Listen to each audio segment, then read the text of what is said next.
O gráfico a seguir ilustra a evolução do consumo de eletricidade no Brasil em gigawatts por hora em 4 setores de consumo no período de 1975 a 2005. Nesse gráfico, nós temos aqui, gente, ó, o consumo das residências, que é essa parte branca, comercial, industrial e outros. A ideia aqui é o seguinte: somando o consumo das residências com o comercial, com o industrial e os outros, em 2005, por exemplo, eles teriam aqui 375 gigawatts de consumo. E aí você poderia fazer esse cálculo em qualquer momento. Por exemplo, lá em 1975, o consumo desses 4 setores daria 70 gigawatts. Então, explicado o gráfico, vamos para o que ele nos pede na primeira questão.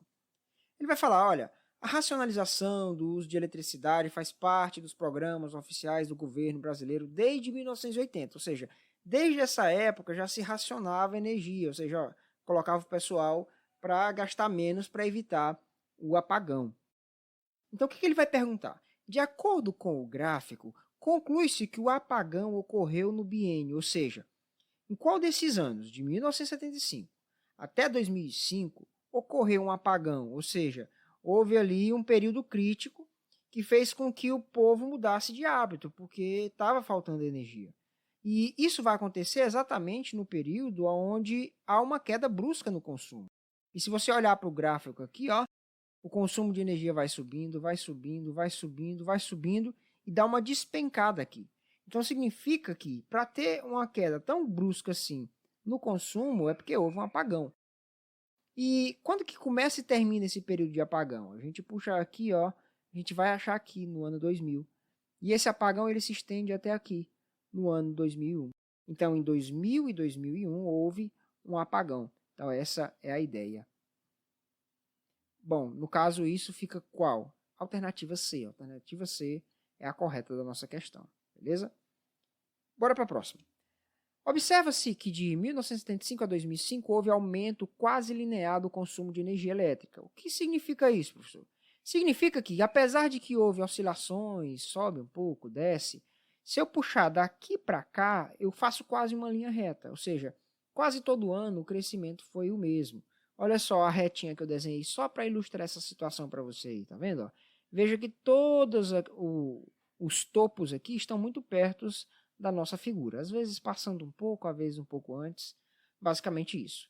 Mas qual a importância de dizer que há essa linearidade? Significa que a cada ano cresceu mais ou menos o mesmo tanto. Isso é importante porque nos dá a condição de resolver a questão que ele propõe para nós, né? Olha só, se essa mesma tendência se mantiver até 2035, o setor energético brasileiro deverá preparar-se para suprir uma demanda total de aproximada de, ou seja, se em média a cada ano tem aumentado o consumo linearmente, a cada ano tem aumentado uma necessidade específica. Então, dá para fazer uma projeção para o ano de 2035. Lembra, o gráfico aqui só vai até 2005. Então, como que eu vou fazer isso, professor? Bom, quando eu falo de linearidade, eu tenho que lembrar de função do primeiro grau. Essa é a função mais importante que vocês têm que chegar no Enem sabendo. Função de primeiro grau é essencial, beleza? E a função do primeiro grau ela tem uma coisa chamada de coeficiente angular, ou coeficiente de crescimento. Ou seja, com que frequência o gráfico vai subindo ou descendo. E para fazer isso, a gente usa uma fórmula parecida com a fórmula da velocidade média. Só que aqui a gente usa variação de altura pela variação de tempo. Aqui é como se fosse o eixo Y e na horizontal o eixo X, que a gente aprende lá no conteúdo de funções, no nono ano e no ensino médio, beleza? Então vamos lá. Para mim saber a variação média, ou seja, a cada ano, quanto que tem aumentado o consumo?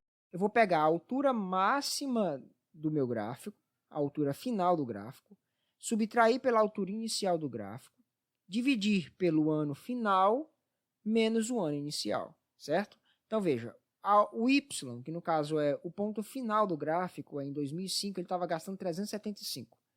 Lá no começo, 1975, ele estava gastando 70. Quanto tempo se passou nisso? Bom, basta subtrair 2005 menos 1975. 375 menos 70 dá 305. 2005 menos 1975 são 30 anos. Então, se passaram 30 anos. Ou seja, dentro de 30 anos, o consumo aumentou 305 gigawatts. Se eu fizesse essa divisão, eu encontraria 10,16666, ou seja, a cada ano que passa, 10,16 gigawatts são necessários para suprir a nossa demanda. Bom, professor, e esse cálculo todo é para quê? Para saber quanto que eu vou poder aumentar até 2035.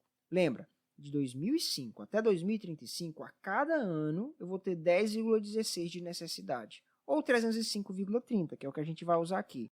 Então vamos lá. Crescimento do consumo nos próximos 30 anos. Quanto que vai aumentar de demanda? Aí você tem que lembrar, eu tenho 30 anos, em cada um desses 30 anos eu vou ter um aumento de 305 sobre 30. Professor, por que o senhor usou a fração e não o 10,16? Simples, gente. Porque esse número aqui ele não é um número exato, porque ele tem infinitas casas decimais. E aqui eu tenho uma divisão por 30 e, por conveniência, eu vou ter que multiplicar por 30. Então, a cada um desses 30 anos vai ter um aumento de 305 sobre 30. Isso aqui é uma multiplicação de fração, gente. Lembra, o 30 é 30 dividido por 1. O 30 em cima corta com o 30 de baixo. Sobra quem? Só o 305. O que isso significa, professor?